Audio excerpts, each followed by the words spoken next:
We'll call this Mountain Iron City Council meeting to order for Monday, August 17, 2026. Roll call, please. Horst-Gaske. Here. Gustafson. Here. Stanaway. Here. Burritt. Here. Anderson. Here. Please stand for the pledge.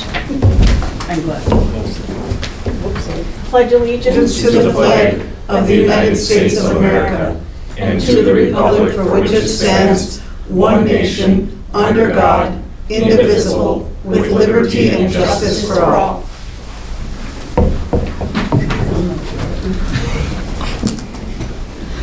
Thank you. We'll go on to consent agenda. Minutes of the August 3rd, 2026 regular meeting, pages 1 through 10, receipts, bills and payroll, and communications. I so move we approve the consent agenda, the minutes of the August 3rd, 2026 regular meeting, pages 1 through 10, including receipts, bills and payroll, and communications. Support. Any other discussion? Okay, I got two, but let's take the first one. If we take our packet and go over to page 1, wrong page, page 2, the bottom motion that was about Michael O'Toole. If you look, variance permit for Michael O'Toole, the E on his last name is missing in the minutes. So he's not spelt like a screwdriver or a hammer, it's with an E on the end. Okay. Then the second one, I so move that the following miscellaneous general income, and I'll read them off. This is under 101-3771-00023. The first amount is from the League of Minnesota Cities Workers' Compensation in the amount of $7,016. The second one is from the state of Minnesota Department of Children and Youth Services in the amount of $11,613.83. And the third one is not used Merit Days treasure hunt money in the amount of $175 for a grand total of $18,804.83, and this amount is to become part of the August 17th, 2025 City Council meeting minutes.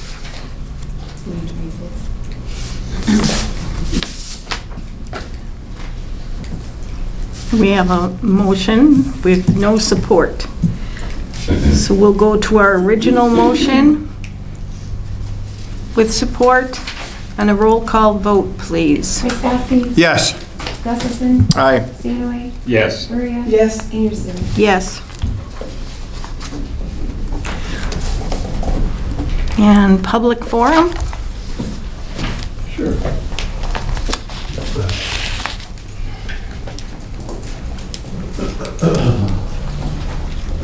Good evening, Council. Steve Georgie. I'm here as the Chairman of the Planning and Zoning Commission. Hoping to hear some discussion. I don't see anything specific on the agenda. Perhaps it's going to be in the City Attorney's report about pursuing enforcement of our outstanding city planning or zoning ordinances for the perpetual violations that have been going on, in some instances, for 3 years now. We've had discussions with the commission, with the attorney. I've been here before expressing our frustrations, so I'm hoping that we start having this conversation at council level, because I believe it's going to require an expenditure of some funds, so the city attorney can pursue some legal action against these violators. But I didn't see it on the agenda, so I wanted to bring that to your attention. I also see you have the ordinances amending the city code, which planning and zoning recommended. I do believe we have to have a public hearing before these go into effect. So, just point of order on how that will proceed. Thank you. Committee and staff reports. Mayor's report. Well, I'm glad to see you're all here after Merit Days. You survived. Ready for the next one? Thank you all who went, and we had good compliments. We'll go on to City Administrator's report, please. Yes, Madam Mayor. Finally happy to report that our new website, ADA compliance website, is up and operational after some monkeying around with some technical stuff with domain name servers pointing in different directions. So that's resolved now, so that should be online under mountainiron.gov. And at the next meeting, Mr. Tom Kelly is planning to attend to review the audit, the 2025 audit with the council. So that'll be at the next meeting. Okay, I have an item. It's not necessary for our administrator, but it fits that title somewhat. And this has to do with those county-owned tax forfeit lots that the county wants to eliminate the street assessment against it. So, the East Stony Brook lot. The reason why nobody can use it for anything is underneath a multi-thousand volt Minnesota power line. And no one can build anything under something like that. If you go out there and look along number 7, Burns Greenhouse set way back away from that power line. As you go north, Silver Creek Liquors is set way back. And as you go further north, Park State Bank is further back. So even though technically there's a lot, you wouldn't be able to use it for anything except mow the grass. The west one, if you go out there and look, well, if we have a wet year, part of that lot is covered with water. I did some checking. Technically, I guess it's in what we would call a floodplain. So if somebody wanted to fill that lot up to build on top of it, you probably could not do that. So what would you ever do with it if you can't raise it up above the water level, in a way? And then the one in Lambert Addition, if you go look at that, considering Marion Way has a street setback, you'd end up, that lot is very long, but it's not very wide, so I don't know what you'd be able to build on it unless you wanted to make a swing set or a shady house, a little shed to sit in. So, you know, they are lots, but they're not really usable because of where they're located and the shape. So I just wanted to bring that up. Thank you. We'll go on to the Director of Public Works report, please. Good evening, Madam Mayor, Councilors. I have nothing formal. I can bring you up on some of the items we've been working on. First of all, you may have seen an excavation along Mud Lake Road and Unity Drive. We had a hydrant repair that we had to fill back in and make some, and order the right parts. So we'll be digging there again and repairing that hydrant. We did do a curb stop in Parkville today, along with a manhole structure along the kind of by the old nitrogen plant in downtown Mountain Iron. We have to extend it for our slip lining project. We have a couple primary commercial, or a couple service extensions that we're working on in the Parkville area that will be coming to you with some approvals at the next meeting. There'll be some big projects, including boring underneath the county road, and one residential service extension also. We're attempting to get to the Moulton Manor playground up there to replace the chips up in that playground that's city-owned. Hopefully we can do that by the end of this week, but you know how that is, you can never make predictions.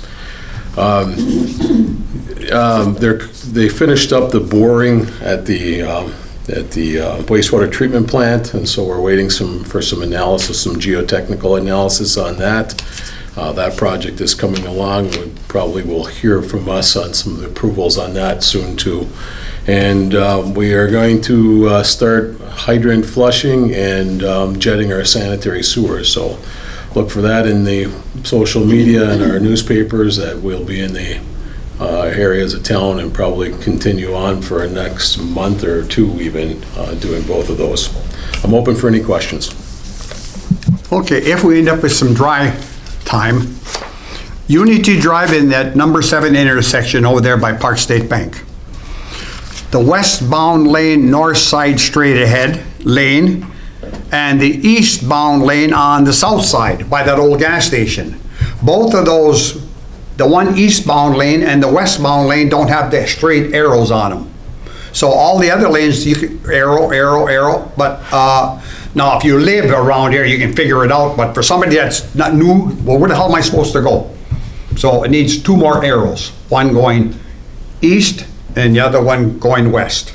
So if you go out there, you'll see where they're missing. So, thank you. Thank you. We'll go on to the Library Director Special Events Coordinators report, please. Good evening, Mayor, members of the council.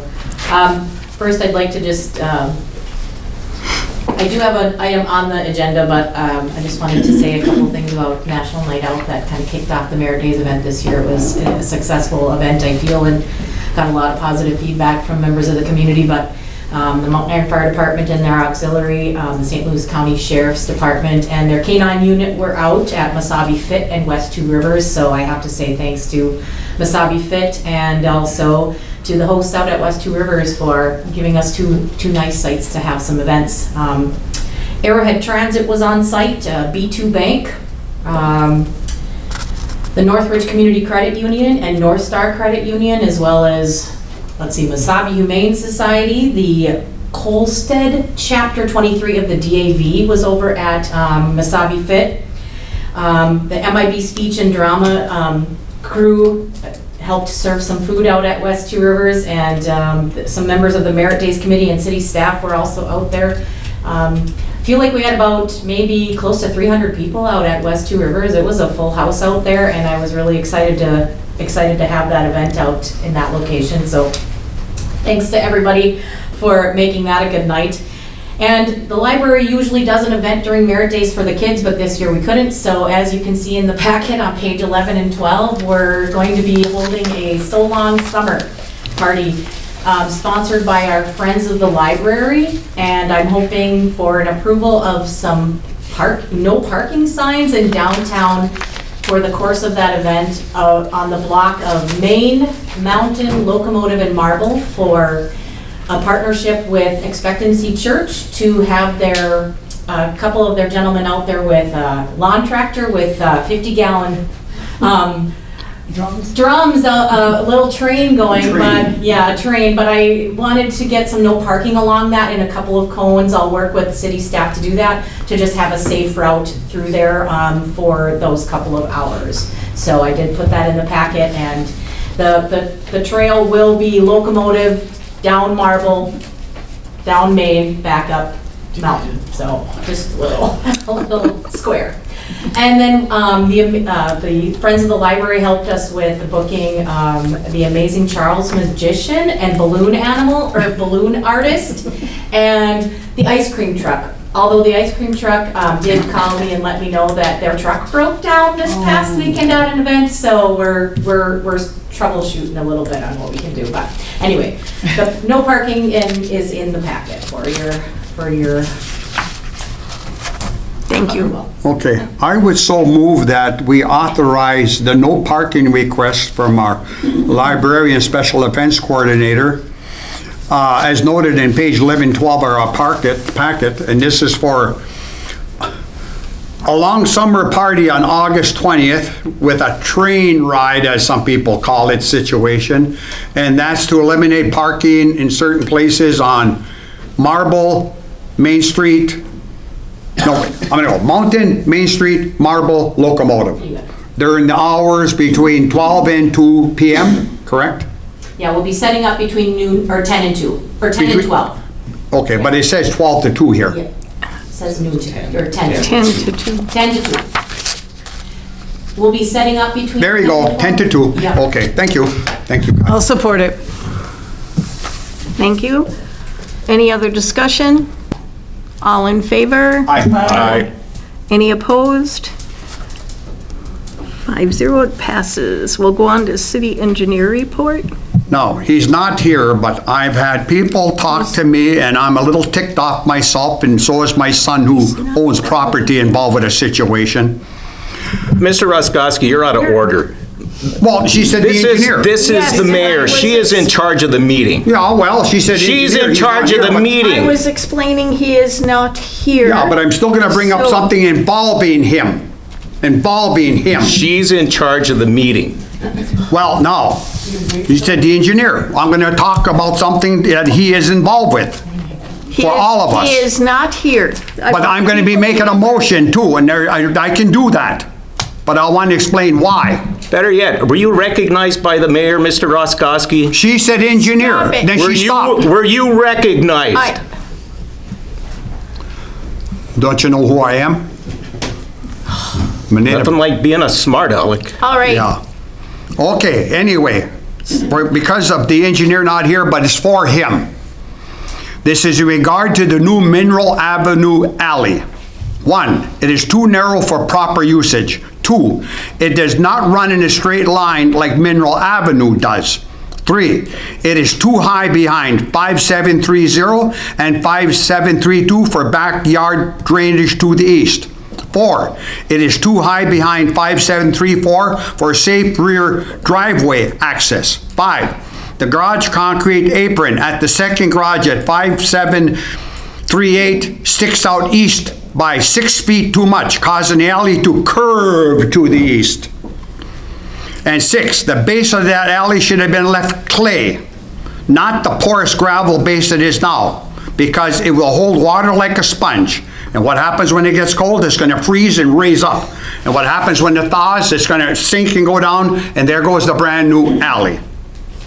So, his firm might be what I call book smart, but for many people in our town, they know they're not necessarily street smart. So here's my motion. I so move that the entire length of the new Mineral Avenue alley from Main Street south down to the right-hand turn on the way bottom end be made perfectly straight, and the alley area behind 5730, 5732, 5734 be lowered at least 8 inches or more for proper backyard drainage and safer driveway access. You can go out there and look for yourself, and you go, We oh have my goodness. We have a motion. Do we have any support? I just know if you live there, No support? okay. We'll go on. Thank you. The Sheriff's Department, seeing no sheriff, will go on to City Attorney's report, please. Thank you, Mayor. Good evening. Thank you. I'll give just a short report. I'll follow up on Mr. George's comments. I had met with some representatives of planning and zoning, and we had gone through those troubled properties and kind of relayed some of the efforts that have been made and some of the responses or lack of response that we've received.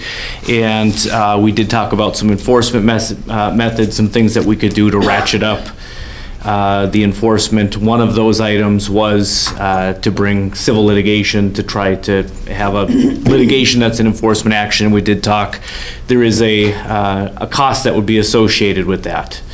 And so I've been reviewing some of those, trying to get a not to exceed cost. I know that budgets are tight around the entire area for cities and for everybody. And so we want to make the enforcement effective. We want to be able to follow through with them, and unfortunately the folks we're dealing with aren't responsive, or are responsive and say really nice things and then don't seem to follow through on them. And it may be getting to a point where one of the only potentials we may have is to bring the litigation to force enforcement, or to promote the enforcement. And unfortunately the cost of those enforcement actions isn't light, and it's not something that I can promise the city I could recover at the end of the actions, even if we're successful. There'd be certain costs and disbursements that I could recover, but it's not a guarantee that I could recover all of the attorney's fees. And so for that type of action, we're looking probably somewhere between, and at the rates that I offer the city, somewhere between $2,500 and $5,000 per action. And right now we've got potentially 4 actions, 3 for sure, but probably 4. To deal with those chronically non-compliant properties. We talked about some other things that we could do, including issuing some additional administrative fine citations that may help, but given the history on those projects, they seem fairly stubborn. And so that's something, if the council would like, I can reduce it to writing and get a not to exceed, kind of like an additional retainer or a special project agreement and get it over to the city. Could I ask a question? So if you go into litigation, is it fiscally beneficial to the city, like with the people you're dealing with? Are they able to even pay? I guess, is it worth the money to fight it? So, yeah, I mean, for some of these, it's life and safety stuff. For some of it, it's just code compliance and making sure that everything is up to code. And to a certain extent, it's just to show that, I mean, an action like this would show that the city will follow through to enforce these. And I know that that's kind of the big issue that's been coming out of planning and zoning. It's a cost-benefit balance where those things reside. And that's why I've been trying to put together some effective pricing to allow the city to move forward with it and potentially come up with some models moving forward into the future where we may be able to raise and retain some funds to undertake these enforcement actions where they're necessary. So, and it may be that we could recover some attorney's fees depending on how each of the cases go. And it could be the case that we find some early compliance, that once the actions are brought, people make the election to come into line, or people see the action starting and realize that there will be enforcement and they may come into compliance. But I can't give guarantees on any of those. And the past indicators from these property owners is not optimistic. Well, thank you. Thank you. Excuse me. With that, I guess I would make a motion that we approve a not to exceed letter for Mr. Lindsay to propose to the city and have that forwarded to the city for council approval on those that are looking at litigation. Mayor, if I may? Yes, please. And it's not necessarily the case that each of these cases would need to be undertaken all at the same time. The violations are continuing violations, so we're not going to run into statute of limitations. I could work with the city and we could all work with planning and zoning to prioritize and just kind of hit them over time as necessary and hope that the new litigation brings some renewed efforts to come into compliance. But Thank you. Madam Mayor? Yes, please. I support Alan's motion, and, we have a city code for a reason, and, if we don't enforce it and follow through on it, we're setting a bad precedence for everybody else, so I'm in full support of this. As not so much an addendum to the motion, but within our planning and zoning discussions and just our recent meeting, one of the things that we are going to look at is to try and increase some of those penalties for those violations and see if that does anything different for those violators.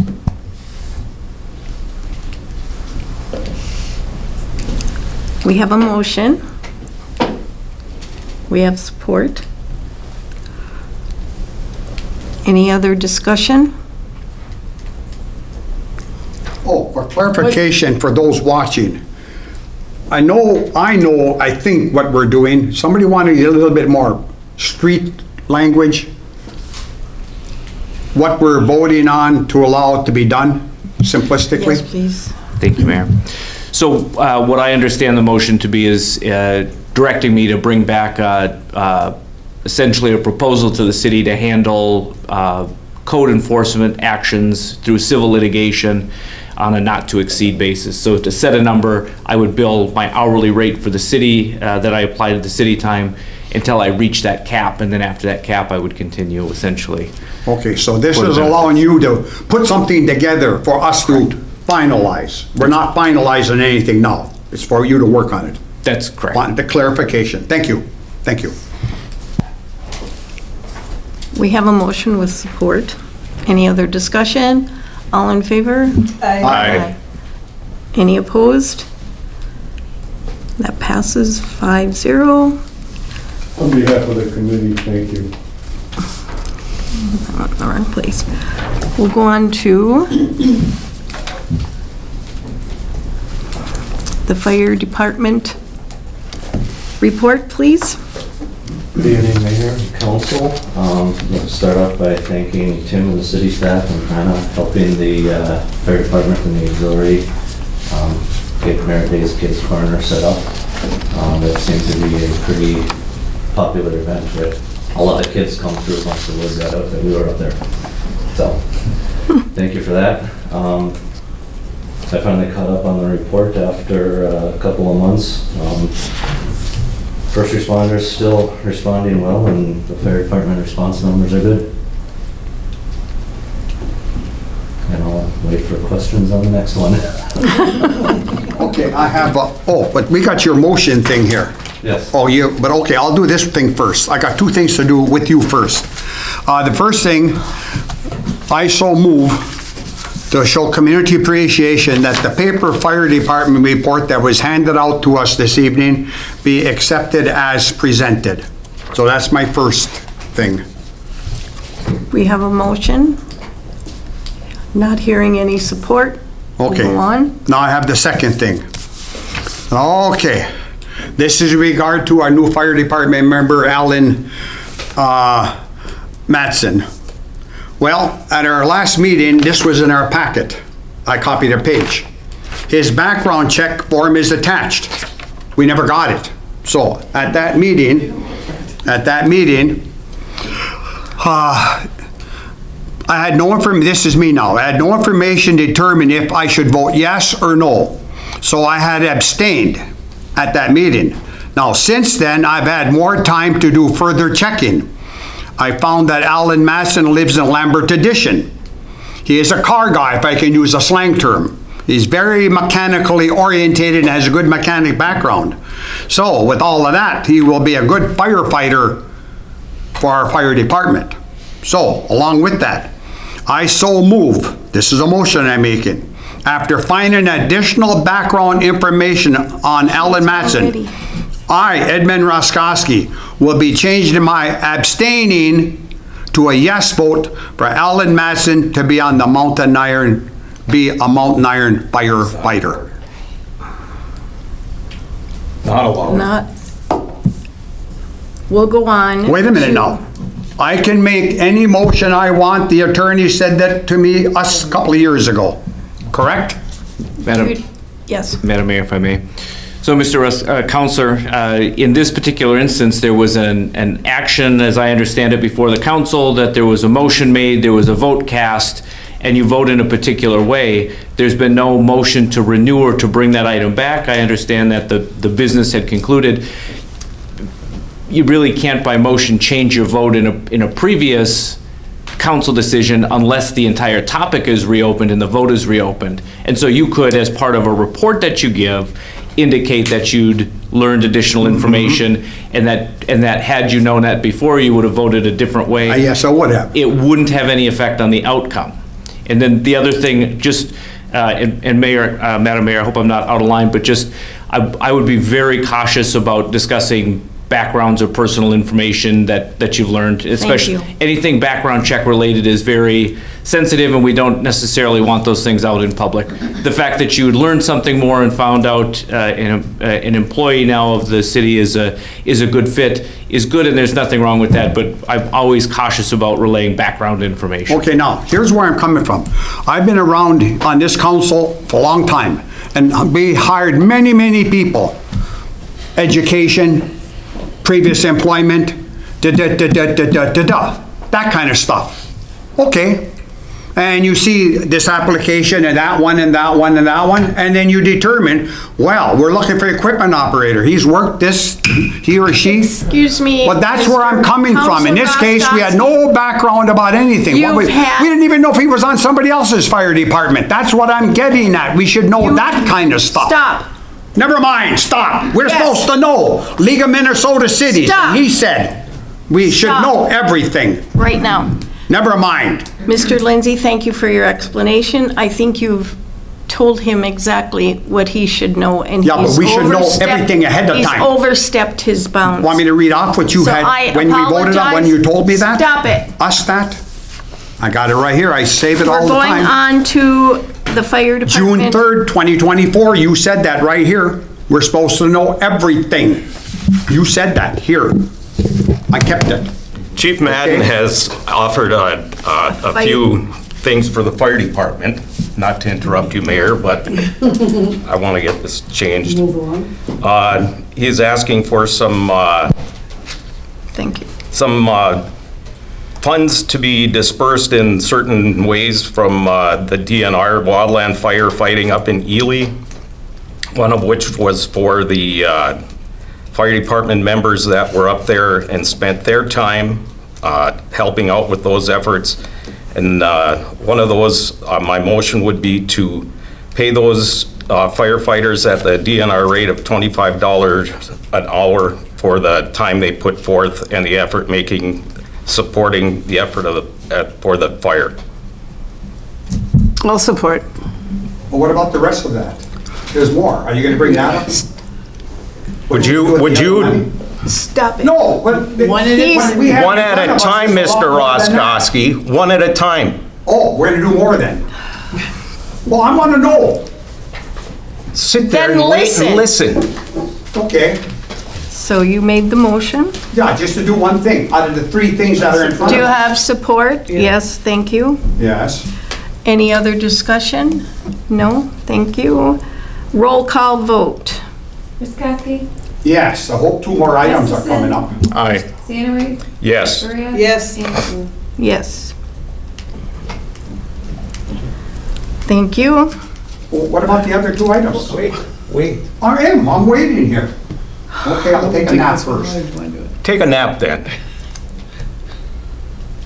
The other one of these is to earmark a balance of that money to reinvest in fire department equipment.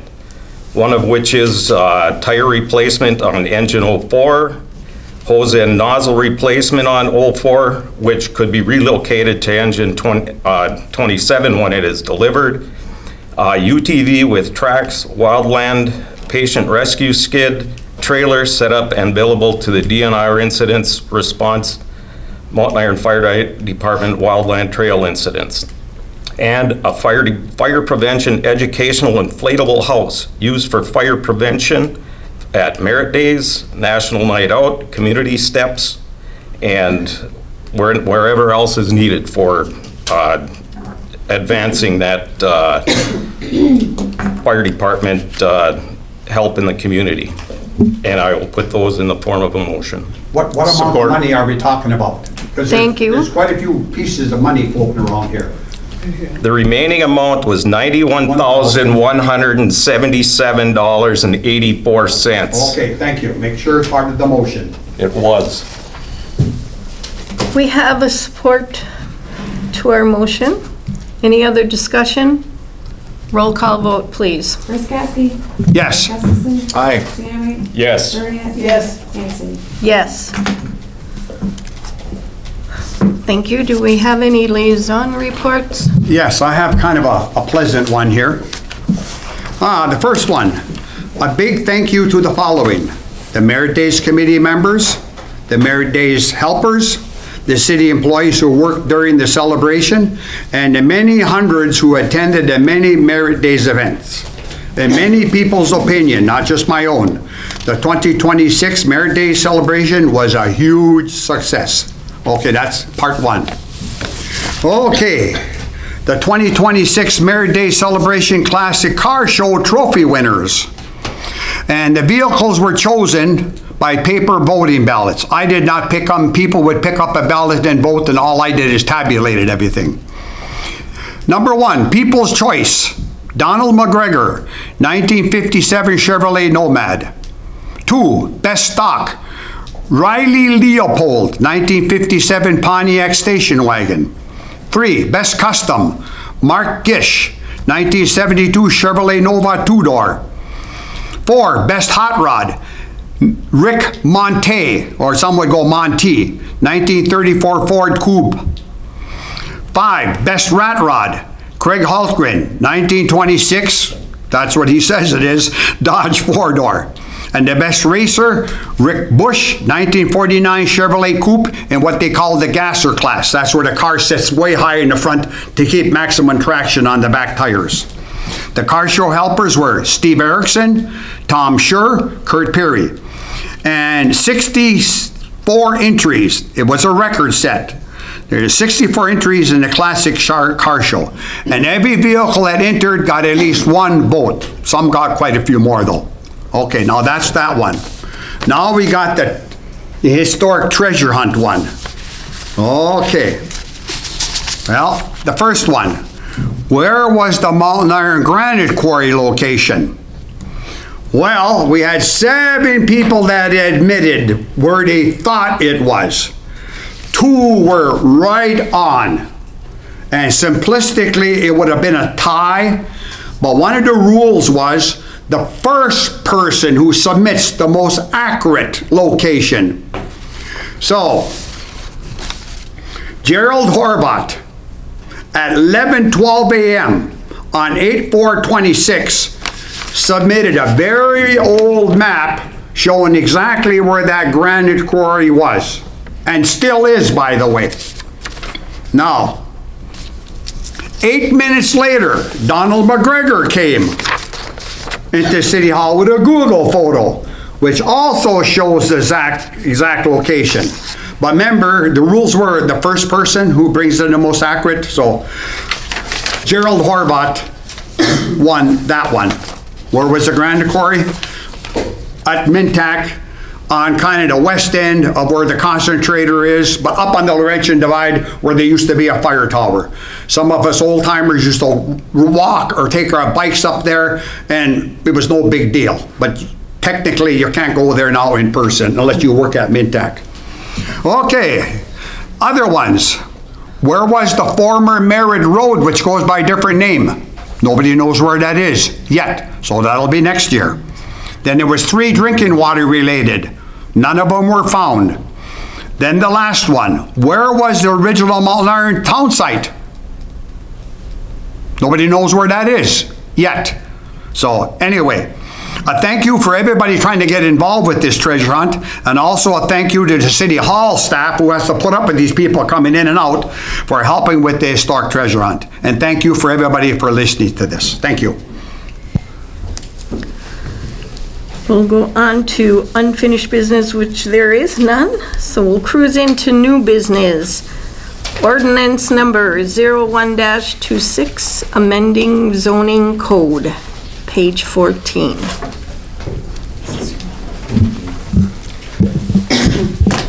With this in mind, and I'm sure this is something that we have to have a public hearing on, Mr. Lanio, to go through these changes in the ordinance? Not at the council level. Not at the council level? It's got to be through the planning and zoning. When I received it from Mr. Queel, I assumed it had already taken place. Not yet. We have not had a public hearing yet on this. And the understanding at a meeting was it's got to come back here first to set a public hearing. No. So, okay. Then I guess at this point in time, we don't have anything to do. We have to wait for our public hearing at planning and zoning to approve these changes, and then it can come back here to the council. Correct. So, can we do that, Steve? Absolutely. Okay, thank you. If we could just offer an explanation, this is part of the study that was done a couple of years ago with the zoning recommendations. And after a lot of discussion at the planning and zoning, we felt that the easiest way to allow for zoning modifications for MF2 and other opportunities for housing or apartments, etc., was to allow that to be done by a conditional use permit. So these 7, well, not all 7, but 4 of them for sure, affect different zoning areas where now you could come in with a conditional use permit request to do an MF2 in a commercial district or a residential area, etc. So that would be the simplest for us, but yeah. I think we wanted it brought here to make sure the council was on board with that. And if there's no objections, then we will go through the public hearing process. My comment would be, do it. go through the public hearing process, do whatever you have to do. Then when it's done, come back here. Correct. Madam Mayor? I'm in full support of this, and thank you to the planning and zoning for putting this work together, and look forward to it coming back to us for approval. Thank you. Thank you. No communications. We do have announcements. The city offices are closed September 7th, Labor Day. So we have to change our meeting. And we did that at the last meeting. Yeah. So we have that taken care of. Do we have a motion to adjourn? Motion to adjourn? Support. All in favor? Aye. 5-0. Any opposed? 5-0. That passes. This Mountain Iron Council meeting is adjourned.